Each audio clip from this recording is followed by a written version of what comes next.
জানাচ্ছি ৭১-এর মুখোমুখি অনুষ্ঠানে। আজ আমাদের সাথে আছেন বাংলাদেশ জাতীয় পার্টির চেয়ারম্যান ব্যারিস্টার আন্দালিব রহমান পার্থ। আপনাকে স্বাগত আমাদের ৭১-এর মুখোমুখি অনুষ্ঠানে আসার জন্য।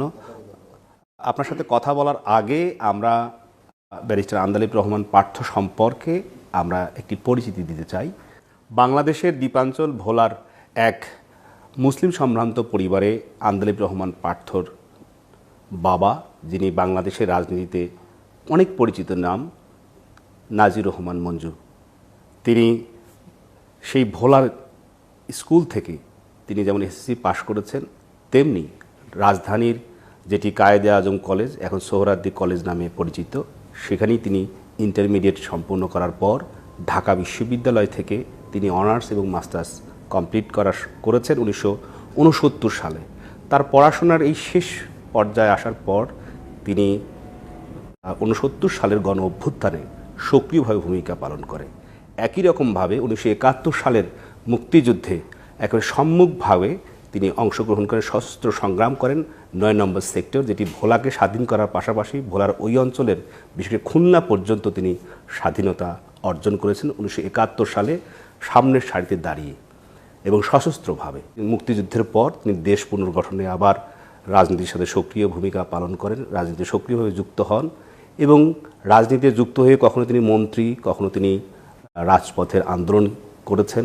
একই রকমভাবে তিনি মন্ত্রিত্ব করেছেন স্থানীয় সরকার মন্ত্রণালয় এবং এই ঢাকার মেয়র হিসেবে দায়িত্ব পালন করেছেন।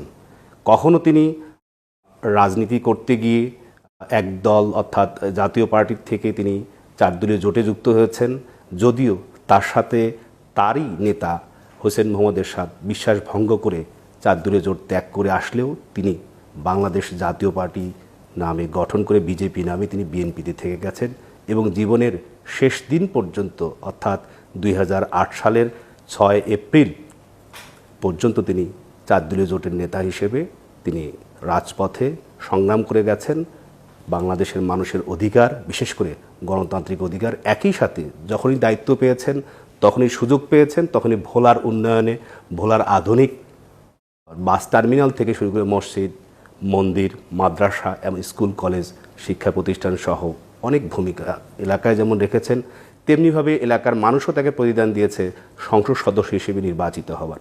তারই যোগ্য উত্তরসূরি ব্যারিস্টার আন্দালিব রহমান পার্থ, যিনি রাজনীতির আরেক বৈরী সময় তার বাবার অনুপস্থিতিতে বিজেপির এক সম্মেলনে দায়িত্ব দেওয়া হয় 2008 সালে এই পার্টির চেয়ারম্যান হিসেবে।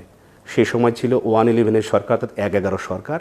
সেই সরকারের সময় এক কঠিনতম পরিস্থিতির মধ্যে তিনি নিজেকে রাজনৈতিকভাবে তুলে ধরার চেষ্টা করেছেন।